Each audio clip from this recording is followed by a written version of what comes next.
어제가 제 생일이었고, 케이크에다가 초를 꽂으려고 보니까 59개 꽂아야 되더라고요. 내년에 60개 꽂아야 되고. 지난 11월 11일은 우리 교회 설립 30주년이었습니다. 생각해보니까 케이크라도 하나 잘랐어야 되는데 그럴 겨를도 없이 지나갔네요. 그리고 11월 14일은 우리 결혼 기념일이었습니다. 11월 달에 행사가 많더라고요. 집사람 생일도 그날이었고. 제가 어쨌든 이 코로나 사태로 대면 예배, 비대면 예배가 생긴 이후로 주일 대면 예배 설교를 가능하면 제가 하지 않으려고 생각하고 있습니다. 목사님들을 좀 불러서 또 목사님들이 설교했으면 좋겠다 이런 생각을 하고, 비대면 예배는 9시에 제가 어떻게든지 해보려고 합니다. 근데 이번 주에는 제가 어쨌든 하게 되어서 본문을 무엇으로 할까를 고민하면서 제가 앞으로 향후 이 대면 예배 설교를 하게 되면 제 일생의 말씀들을 먼저 설교하면서 제 지난 인생을 정리해보는 것도 의미가 있을 것 같다는 생각을 하게 되었습니다. 그 말은 뭐냐면, 네가 마지막으로 설교하면 뭔 설교할래? 라고 하는 것을 저한테 질문한 거죠.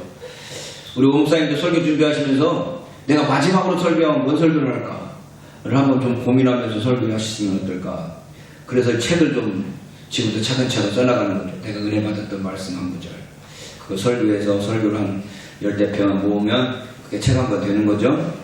제가 책을 하나 썼습니다. 여러분 지금 주부에 계속 나오는 만화 책을 썼어요. 벌써 아모스 30장 타는데 66권 요한계시록까지 제가 다 그림을 그려서 또 글도 계속 이렇게 나오고 있으니까 출판사 가서 야, 이 책 좀 내줘라. 그랬더니 출판사 사장이 저한테 하는 말이 고생하셨는데 이거 만화는 살리고 나머지는 싹 죽이고 목사님 색깔이 드러나면 안 됩니다. 안 팔려요. 목사님이 유명합니까? 목사님 이거 누가 알려주기라도 했습니까? 목사님 색깔 드러나는 거 싹 지워버리고 저희들이 좀 팔릴 수 있는 책으로 만들어 볼 수 있도록 편집권을 저희한테 주시면 목사님 한 500권 사주시고 뭐 그러면 제가 2권 만들 신약 구약 한 권씩 만들자고 그랬더니 2권 만들지 말고 한 권으로 만들고 250페이지 정도로, 제가 이걸 편집해도 320페이지 나왔는데 250페이지 정도로 줄여서 출판하자 그러면 제가 하겠습니다. 제가 집에 들어오면서 생각할 때 내 색깔이 하나도 없는 책을 뭐라고 만들어? 남들이 다 쓰는 책을 뭐 이런 생각을 했습니다. 제 친구 목사 중에 한교총 사무총장한테 이러저러 이야기했더니 홍 목사 출판사 말을 들어 그래야 책 팔려 이러더라고요. 그런데 그 친구가 그 출판사 사장이 저한테 하는 말이, 그런 방법이 있습니다. 목사님 돈 들여서 만들어가지고 선물로, 야 이거 내 작품이니까 작품집으로 네가 보관해라 라고 선물로 드리기 위해서 책 만드는 건 괜찮습니다. 근데 책 팔리진 않습니다. 이렇게 만들면, 이렇게 말하더라고요. 목사님도 책 한번 쓰셔가지고 누가 사진 않겠지만 선물로 줄 수 있는 그런 것 되면 어떻게 될까, 얼마나 좋을까 라는 생각을 하게 되는 거죠. 그럼 제가 마지막으로 설교할 설교라면 뭔 설교가 있을까? 둘도 없이 빌립보서 2장 오늘 본문이었습니다. 그리스도를 따르는 우리가 가장 중요한, 그래서 근본적으로 생각해야 될 말씀이 뭐냐? 우리가 예수 믿는 사람이라는 거죠. 다른 사람 믿지 않아요. 제가 이 책에다가 사찰들 찍어놓은 거, 어느 절이었는지는 모르지만 부처님 앉아있고 뒤에 절들이 있어서 이뻐서 사진 찍은 걸 사진 집어넣었더니, 그리고 거기에다 제가 그리 아니하실지라도 이렇게 써놨더니 그걸 본 어떤 분이 여기 왜 그리 아니하실지라도를 집어넣었어요? 그리고 왜 목사님 책에 사찰의 그림을 집어넣나요? 뭐 이러더라고요. 그래서 제가 한 말이, 내 심정적으로 불교에 대한 가르침을 참 내가 좋아하는 마음이 있는데 그래도 목사인데 내가 어떻게 불교 가르침을 막 가르칠 수 있겠냐. 그리 아니하실지라도 나는 그 불교 말씀이 아무리 좋다 할지라도 나는 목사로서 성경 가르치겠다. 뭐 이런 의미다. 그랬더니 그러다가 불교에서 한마디 들으면 목사님 난리 나요. 이런 말 하더라고요. 여러분, 우리가 아무리 다른 가르침이 좋고 다른 사상이 훌륭하고 다른 것들이 아무리 좋아도 우리 예수 믿는 사람입니다. 그럼 예수 믿는 사람이 예수 믿는다는 것이 도대체 뭔가에 대해서 항상 고민하고 항상 생각해야 되는데 그 본문이 뭐냐? 저는 오늘 빌립보서 2장이라고 생각하는 겁니다. 사실 이 설교는 제가 중국에서도 몇 번 했고 다른 교회에서도 저 설교 부르면 무조건 이 설교하는 설교라서 우리 교회에서는 이 설교를 했던 기억이 있느냐 하니까 우리 교회에서는 이 개척 초기에나 한 번 했을까 2번 다시 한 것 같지가 않아요. 모르겠습니다. 제가 이 설교를 다른 데 했는데 다른 데서 여기서 하고 나서 다른 데에서 했다고 착각하는지는 모르겠지만 저는 이 설교를 정말 우리 아들에게 마지막 유언으로 하라고 그러면 이 설교하고 싶고 제가 마지막으로 설교하라 라고 하면 이 설교하고 싶습니다. 뭐냐? 우리가 그리스도인이라면 예수 그리스도의 마음을 품어야 된다는 거죠. 우리가 정말 예수 믿는 사람이라면 예수님이 어떻게 살았는가에 대해서 고민하면서 그 예수님처럼 살기 위해서 우리가 고민하고 또 노력해야 된다라고 하는 거죠. 그렇기 때문에 우리가 예수 믿는 사람으로서 우리가 가지고 해야 될 방향이 정확합니다. 누굽니까? 예수님입니다. 예수님이세요. 내가 석가모니의 가르침도 좋고 공자의 가르침도 좋고 노자의 가르침, 제가 참 노자 좋아합니다. 노자의 가르침 다 좋지만 그냥 우리가 정말 믿고 또 내가 고백한다 하는 건 예수님입니다. 그럼 우리가 어떻게 예수님을 믿고 어떻게 예수님을 따라야 될 것인가를 고민해야 되는 거죠. 요즘 제 페북에 목사 친구들이 많은데 목사님들이 쓰는 글을 보면서 제가 느끼는 게 저도 정치적인 사람입니다. 저 정치에 관심 많은 사람입니다. 근데 페북에 제가 정치적인 이야기 안 해요. 저보고 좌파라고 색깔 있다고 그래서 제가 페북에다가 들 수 있으면 말 안 합니다. 들 수 있으면 말 안 합니다. 전혀 안 하는 건 아니고. 근데 목사님들 중에 어떤 보면 처음부터 끝까지 계속 문재앙이라고 그러면서 욕하는 말만 계속 올리길래 제가 전화를 해서 목사님 그게 복음입니까? 동성애를 반대해야 된다고 계속 써놓은 사람 목사님 그게 복음입니까? 여러분 우리의 복음은 예수 그리스도 그분을 믿고 그분을 따르며 그분이 어떤 분인가에 대해서 고민하고 그분이 나에게 가르치시는 것에 대해서 고민하고 순종하는 게 우리 그리스도인입니다. 그래서 우리는 바울이 말하는 것처럼 우리의 달려가는 방향이 정확해야 합니다. 그러므로 내가 다른 일을 하기를 향방 없는 것 같지 아니하고 방향 없이 아무 방향이나 달려가는 게 아니에요. 싸우기를 허공을 치는 것 같지 아니하여 내가 내 몸을 쳐 복종하게 하면 내가 남에게 전파한 후에 자기가 도리어 버림이 될까 두려워합니다. 그러므로 내가 간절한 기대와 소망을 따라 아무 일에든지 부끄럽지 아니하고 오직 전과 같이 이제도 온전히 담대하여 살든지 죽든지 내 몸에서 그리스도가 존귀 되게 하려 합니다. 이를 위하여 내가 그리스도와 함께 십자가에 못 박혔나니 그런즉 이제는 내가 산 것이 아니오 오직 내 안에 그리스도께서 사신 것이라. 이제 내가 육체 가운데 사는 것은 나를 사랑하사 나를 위하여 자기 몸을 버리신 하나님의 아들을 믿는 믿음 안에서 사는 것이다. 이게 우리의 고백이 되는 겁니다. 예수님을 믿고 예수님을 향하여 달려가고 예수님이 어떤 분인가에 대해서 끊임없이 추구하고 고민하는 게 우리들의 믿음의 목표가 되어야 된다는 겁니다. 세상 사람들이 어떻게 믿는 거 중요하지 않아요. 다른 교회가 어떻게 하는 게 중요하지 않아요. 예수 믿는 사람이면 예수 믿는 사람답게 예수님처럼 살고자 하는 의지가 있어야 되는 거죠. 뭐 이렇게 설교하면 너는 얼마나 그런지 모르지만 제가 부끄러운 거 많고 여러분들한테 죄송한 거 많지만 그럼에도 불구하고 제가 하나님 앞에서 자신있게 말하는 건 항상 저 자신 고민합니다. 예수님은 어떻게 하실까? 예수님은 이 상황에서 어떻게 살기를 바라실까? 아니 예수님이라면 어떤 선택을 하셨을까? 그럴 때 주님께서 첫 번째 주님의 길은 자기를 비우는 것이었습니다. 주님께서 제자들에게 말씀하십니다. 아무든지 나를 따라오려거든 자기를 부인하고 자기 십자가를 지고 나를 쫓을 것입니다. 자기를 부인하지 않고서는 주님을 따를 수 없습니다. 자기가 죽지 않고서는 주님을 따를 수 없습니다. 이 어려움을 모든 그리스도인들이 다 걸어갈 수는 없습니다. 여러분 우리가 예수를 믿지만 예수님처럼 예수님의 그 십자가의 길을 걸어갈 수 있겠다고 자신있게 말할 수 있는 건 저 고등학교 때나 그랬던 것 같아요. 며칠 전에 제 제자 중에 하나가 와갖고 저하고 같이 밥 먹으면서 교수님은 지금 공산당 내려와서 죽을래 예수 믿으면 너 죽인다 그럴 때 끝까지 믿는다 할 수 있겠어요? 막 나한테 그러길래 야 나 그 고등학교 때 질문했던 질문이야. 이제 와서 뭐 그거 갖고 난리쳐. 그럼 지금 자신 있어요? 나 자신 없어. 어쩔래? 나는 자신 없지만 그 상황이 당했을 때 주님께서 나를 지켜주시고 주님께서 나를 인도하시리라는 믿음은 있지만 나는 내 자신 못 믿겠어. 나도 내 자신을 못 믿겠는데 누가 나를 믿으라고 했어? 내가 그랬습니다. 여러분 우리는 주님을 믿는 거지 나 자신을 믿는 게 아닙니다. 우리 고등학교 때 제가 자신있게 말했어요. 공산당이 내려와서 저 죽을래 예수 믿을래 그럼 나 예수 믿으랍니다 하고 나 그냥 장렬하게 죽겠다고. 나이 들어가니까 내가 그런 용기가 있을까? 지금도 귀에다가 바늘 하나 쑤시면 엄청 쩔쩔매면서 인상 찌푸리는데 의사가 좀 가만히 좀 계세요.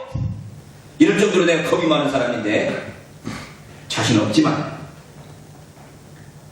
그러나 주님께서 나를 지켜주시라는 믿음 가지고 그런 고백을 하는 거죠.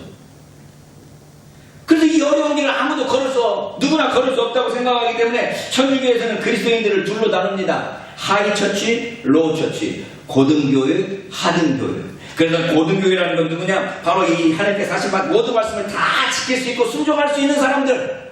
하등교회는 누구냐? 그 말을 따를 수 없지만 그 말씀대로 살고자 하는 마음과 그것들을 고백하는 사람들. 여러분, 저는 우리가 다 고등교회, 천주교회 그분대로 그 말씀대로 순종하지는 못하지만 최소한 우리가 그리스도인이라면 하등교회로서 내가 그렇게 살지 못하는 것을 항상 되돌아보면서 하나님, 그러나 나도 그렇게 살기를 원합니다. 주님 그렇게 좀 도와주세요 하는 마음을 가지고 있어야지. 나는 원래 그런 놈이니까 그렇게 살 거야. 이건 아닌 거지 않겠습니까? 저는 여기서 불교의 가르침에 탐복하는 것입니다. 불교의 가르침에 의하면 인간이 불행하게 되는 원인으로서의 세 가지 독이 있다고 합니다. 삼독이라고 해요. 삼독. 탐진치입니다. 탐욕. 욕심이 사람들을 괴롭게 합니다. 사람들을 죽게 합니다. 진, 분노. 눈 부릅뜰 진짜예요. 나무 목자에다 참진짜 써갖고 그게 부터 눈 부릅뜰 진. 눈을 부릅뜨고 화를 내게 하는 분노. 어리석음. 이 어리석음이 사람을 죽게 한다는 거 아니겠습니까? 우리가 우리 자신을 부인한다는 걸 저는 이 불교의 가르침을 통해서 이야기한다면 우리의 탐욕을 죽여야 되고 우리의 분노를 죽여야 되고 우리의 어리석음을 없애기 위해서 하나님 앞에서 기도하고 그것들을 위해서 몸부림쳐야 된다는 거죠. 그걸 부인하지 않고는, 자기 자신을 부인하지 않고는 주님을 따를 수 없습니다. 주님은 하나님과 동등되신 분이었음에도 불구하고 자기를 비워서 이 땅에 내려오셨습니다. 우리도 바로 그 길을, 그 주님의 길을 따르고자 원하는 자들 아니겠습니까? 두 번째, 주님은 사람들과 같이 되어졌습니다. 주님은 우리와 똑같은 사람입니다. 사람 냄새가 나는 분이셨어요. 여러분, 저는 오늘 그리스도인들 중에 많은 사람들 보면 사람 냄새 전혀 나지 않는 사람들 많습니다.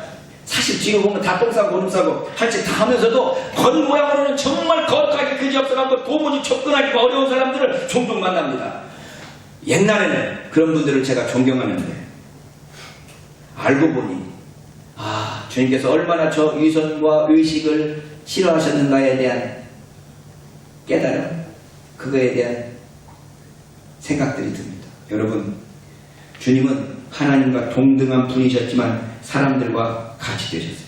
그리고 그 길을 우리에게 따르라고 말씀하십니다. 여러분, 우리는 하나님이 아니기 때문에 아무리 우리가 우리 자신을 낮추어도 주님께서 자기 자신을 낮추신 것처럼 낮춰질 수는 없습니다. 그러니까 우리가 아무리 낮춰도 주님보다는 더 이상 낮출 수가 없기 때문에 우리 최선을 다하여 낮추는데, 그게 뭐냐 하면 바로 사람들과 같이 되고 사람들의 모양으로 사람들과 함께 더불어서 살아가는 겁니다. 우리만 높은 성 만들어놓고 높은 성 만들어놓고 우리만 독야 청청하겠다라는 게 그리스도인이 아니라는 겁니다. 사람들 속에서 사람들과 함께, 사람과 어울리면서 살아가는 자가 되어야 됩니다. 히브리서 4장 15절 16절을 보면 우리에게 있는 대제사장은 우리의 연약함을 채우려 하지 아니한 자가 아니요 모든 일에 우리와 한결같이 시험을 받은 자로 돼 죄는 없으시니라. 죄는 없지만 사람들과 항상 같이 되었습니다. 우리의 연약함을 채우려 하지 않는 자가 우리의 연약함을 모르는 분이 아니라 우리의 연약함을 똑같이 체험하신 분이라는 겁니다. 그러므로 우리가 긍휼하심을 받고 때를 따라 돕는 은혜를 얻기 위하여 은혜의 보좌 앞에 담대히 나아갈 것입니다. 주님께서 우리의 모든 심정, 우리의 모든 마음, 우리의 모든 연약함을 다 아시고 체험하셨기 때문에 담대하게 주님 앞에 나가서 주님, 내가 이렇게 잘못했습니다. 주님, 내가 이렇게 연약합니다.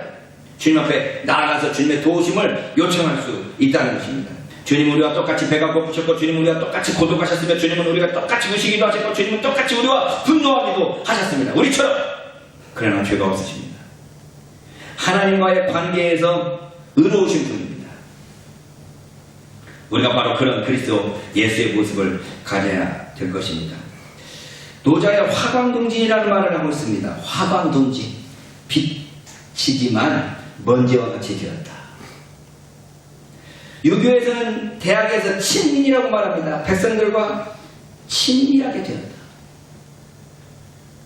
유교도 이제 유학자들이 점점 자기들의 가르침이 높아지고 자기들이 더 지혜로워지고 공부를 하다 보니까 아래 천한 것들을 보니까 니들은 안 되겠다. 그래서 주의 같은 사람은 이 진짜를 신자로 바꿔요. 새로운 신자. 백성들을 새롭게 하는 것이다. 그래서 백성들을 교화하고 백성들을 가르치려고 해요. 저도 그런 게 있어요. 이 가르치는 선생님들, 우리 다 여기 다 주로 가르치는 일들 하는 사람들 아닙니까? 가르치는 일들 하다 보니까 내가 자꾸 가르쳐서 저 사람들을 변화시키려고 하는 마음들이 있어요. 변화시켜야 돼. 어이구, 그렇게 살지 말고 이렇게 살아. 변화시키려고. 근데 우리 주님께서는 또 이 친민이라는 말이나 화강 동진이라는 말 속에는 뭔가 하면 저 사람을 변화시키려는 게 아니라 그들과 함께 어울리고 그들과 함께 더불어 같이 삶으로써 그 사람들과 같이 되는 것. 그래서 그 사람들이 스스로 변화되고 그 사람들이 스스로 변화를 추구할 수 있도록 만들어주는 것. 이게 주님께서 하신 일이었습니다. 그래서 주님께서 이 땅에 오셨을 때 주님을 초대한 사람들, 주님과 함께한 사람들 중에는 주님과 하지 못하는 사람이 아무도 없었어요. 주님께서는 바리새인이나 세리와 같이 있었고 창녀와 이방인들과 같이 있었고 그 누구와도 어울릴 수 있는 분이 바로 주님이셨습니다. 그래서 우리가 찬송가에 아무나 오게 아무나 오게 이 찬송을 부르지 않습니까? 찾아봤더니 가사를 바꿨어요. 어느 누구나 주께 나오라 이렇게 찬송가 가사를 바꿨더라고요. 제가 새 찬송가를 보니까 전도에 대한 찬송이 맨 뒤로 가 있어요. 우리는 옛날 찬송가는 250장, 230장 이런 200 몇십 장이 전도 찬송이었거든요. 새 찬송가 보니까 520장이야. 전도는 저 뒤로 가버렸어요. 이제 우리끼리 예수 믿는 걸로도 만족하겠다라는 것이 찬송가에도 드러나는 거 아닌가라는 생각을 제가 하게 돼요. 여러분, 전도하기 위해서, 복음을 전도하기 위해서 우리가 산다고 한다면 우리가 좀 더 낮아져야 됩니다. 교회가 좀 더 낮아지고 좀 더 문턱을 낮추고 좀 더 누구나 올 수 있는 곳으로 만들어야 됩니다. 그런데 와서 보니 별로 환영하는 것 같지도 않고 자기들끼리 신나게 놀고 그가지고 올 수 있겠습니다. 아무나 오게가 어느 누구나 주께 나오라는 고상한 표현으로 바뀌어졌는지는 모르지만 여러분, 교회는 사람들과 같이 되어서 사람들의 아픔과 사람들의 고통과 사람들의 괴로움을 함께 동감할 수 있는 사람이 되어야 됩니다. 공감할 수 있는 사람이 돼요. 저는 저 자신에게서도 참 공감 능력 없고 동감 능력 없다고 생각하지만 목사님들 보면서 자주 동감 능력 없다라는 것을 많이 느껴요. 특별히 세월호 때 저는 정말 많이 느꼈습니다. 목사님들이 세월호 아이들 죽고 난 뒤에 고통당하는 엄마 아빠들의 마음을 전혀 이해하지 못하고 돈 벌으려고 그래, 돈 받으려고 해, 이런 말들까지 거침없이 하는 거예요. 당신 자녀가 죽었어도 그렇게 할 거야? 그랬더니 나는 그럴 거야. 난 절대 자식 안 팔아먹어. 그렇게까지 자신 있는 분이십니까? 내가 그랬어. 그 아이를 잃고 슬픔에 빠져있는 그분들과 함께 동감하고 그들과 함께 울어주고 그들의 아픔에 동참하는 교회가 되지 못하고 그들을 변화시켜서 야 그런 거 아무 문제 안 돼, 극복해야 돼, 이겨야 돼 이렇게 쉽게 말해버리는 교회가 되어서는 안 되지 않겠습니까? 예수님은 우리와 같이 되셨습니다. 그리고 그 마지막은 십자가의 죽으심이었습니다. 가장 비참하고 가장 치욕스러운 죽음의 십자가에서 죽으셨습니다. 그리고 바로 우리에게 그 길을 따라오라고 말씀하십니다. 제가 자주 말하지만 우리 한국 사람들은 나 죽고 너 죽자 그러면서 덤벼듭니다. 근데 이건 그 마음속에는 너 죽고 나 살 거야 라고 하는 마음이 들어있는 거죠. 근데 주님은 어떻게 하셨느냐? 너 살고 내가 죽을게 라고 하는 게 십자가의 마음입니다. 우리가 주님처럼 십자가에처럼 너 죽고 너 살고 나 죽자 이렇게 하지는 못할지라도 너 살고 나 살자라는 정도는 돼야 되지 않겠느냐. 요즘에는 사회도 다 이게 윈윈 정작이라서 서로 사는 길이 무엇일까에 대해서 고민해요. 너 죽고 나만 살겠다라는 것은 같이 죽겠다는 이야기하고 똑같은 거예요. 너 살고 내가 죽겠다라는 건 우리 인간이 할 수 없어요. 그렇기 때문에 서로 같이 살 수 있는 길이 무엇일까에 대한 고민을 해봐야 되는 거죠. 십자가의 정신은 희생하고 봉사하고 자기를 버리는 것입니다. 그 길을 설령 갈 수 없더라도 최소한 그 길을 가고자 하는 마음을 가져야 됩니다. 여러분, 종교학자들이 불교의 석가모니와 기독교의 예수님이 가장 비슷한 가르침 그리고 가장 비슷한 삶을 사신 걸로 평가합니다. 똑같이 제자들을 모아서 가르치고 제자들과 함께 탁발한다고 그러죠. 얻어먹는 것처럼 우리 주님도 곳곳 돌아다니면서 얻어먹었거든. 뭐 그 모습 비슷하다고 그럽니다. 그러는데 여러분, 그 두 분이 전혀 다른 두 가지 모습이 죽는 모습입니다. 석가모니는 80평생 살다가 자기 가르칠 건 다 가르치고 그러고 죽습니다. 예수님은 30 갓 지나서 자기가 하고 싶은 말 다 하지도 못하고 야 너희들은 나한테 배우는 거 성령이 오시면 성령께서로부터 가르침을 받아라 하고서는 가십니다. 여러분 우리는 불교를 믿는 사람이라면 우리가 장수하고 오래 살면서 내 할 일 다 하고 마음껏 살다가 가기를 추구해야 될지 모르지만 예수 믿는 사람이라면 언제 죽더라도 주님께서 우리에게 원하시는 그 일을 하다가 언제 죽더라도 기쁨으로 죽을 수 있는 길을 가겠다는 게 우리 그리스도인입니다. 우리는 불교 믿는 사람하고 기독교 믿는 사람하고 그 기본적인 자세가 틀려야 되는데 오늘날 우리 교회는 어쩌면 복음은 예수님의 가르침 받는다고 그러면서 속으로 추구하는 것은 불교 신자들 또는 다른 종교들이 가지고 있는 그 가르침하고 똑같이 추구하는 거 아닌가 하는 생각이 듭니다. 오래 살고 건강하게 살고 그래서 목사님들 만나면 이제 나이들이 많으시셨잖아요. 벌써 저도 60이니까 제가 40대부터 총회 일을 해가지고 총회 목사님들 나갔는데 40대 나가는데 제가 60이 됐으면 그분들 몇 살 됐겠어. 70, 80 다 됐는데 만날 때마다 뭔 이야기 하냐. 뭐가 좋대 뭔 음식 좋대. 저 비싼 목사님 한 분이 이야기를 야 목사님들은 죽을 생각이 전혀 없는 분들이야. 죽을 준비를 안 해. 여러분 예수 믿는다는 건 십자가를 짊어지는 삶이고 십자가를 짊어진다는 삶은 죽음의 길을 걸어간다는 삶이고 죽음의 길을 걸어간다는 말은 뭔 말인가 하면 항상 죽을 준비를 하는 삶이에요. 내가 어떤 모습으로 죽을 것인가에 대해서 고민하고 그 길이 십자가의 길이 되기를 간구하는 사람입니다. 마지막으로 모든 영광은 하나님께 돌리는 삶이 주님의 삶이었습니다. 모든 영광은 하나님께 돌리는 것입니다. 그게 그리스도인의 초유고 그리스도의 초유였습니다. 여러분 우리는 어렸을 때부터 모세가 가나안 땅으로 들어가지 못한 것이 바위를 2번 쳤기 때문에 그랬다고 저는 배웠어요. 그런 설교 들으셨습니까? 백성들이 물 없다고 난리치니까 모세를 그래도 죽이려고 그러니까 모세가 하나님 앞에 기도했습니다. 그때 하나님께서 네 지팡이를 들어서 저 반석을 쳐라. 그러면 물이 나올 것이다. 그래서 한 번만 치라고 그랬는데 모세가 화나갖고 2번 쳤다는 거예요. 그래가지고 모세가 가나안 땅 못 겠다는 거예요. 세상에 한 번 칠 거 2번 쳤다고 가나안 땅에 못 들어가겠어요?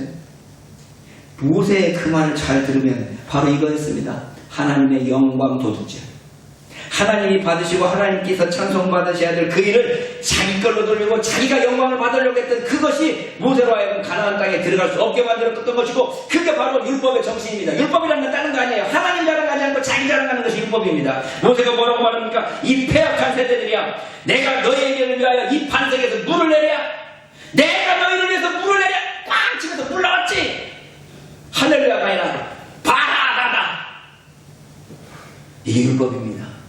내가 율법을 이만큼 지켰고 내가 율법을 이렇게 지켜서 이렇게 착하게 살았고 이렇게 선하게 살았는데 하나님 나를 몰라주시면 되겠습니까? 이게 율법입니다.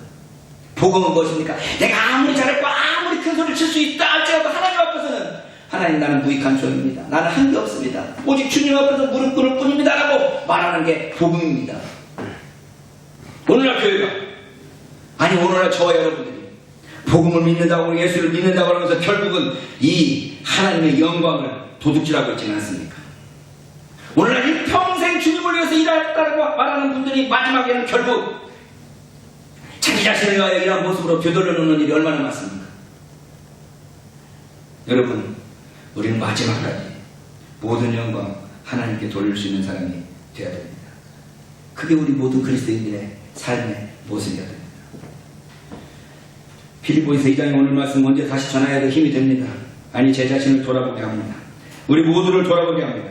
제게 마지막으로 설교하러 간다면 바로 이 말씀을 다시 설교할 것입니다.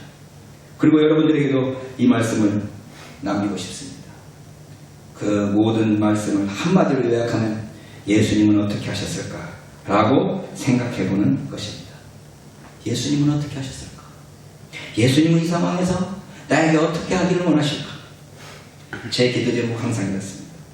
다른 사람들은 저를 어떻게 생각할지라도 주님께서만 나를 인정하시고 용납하시면 됩니다.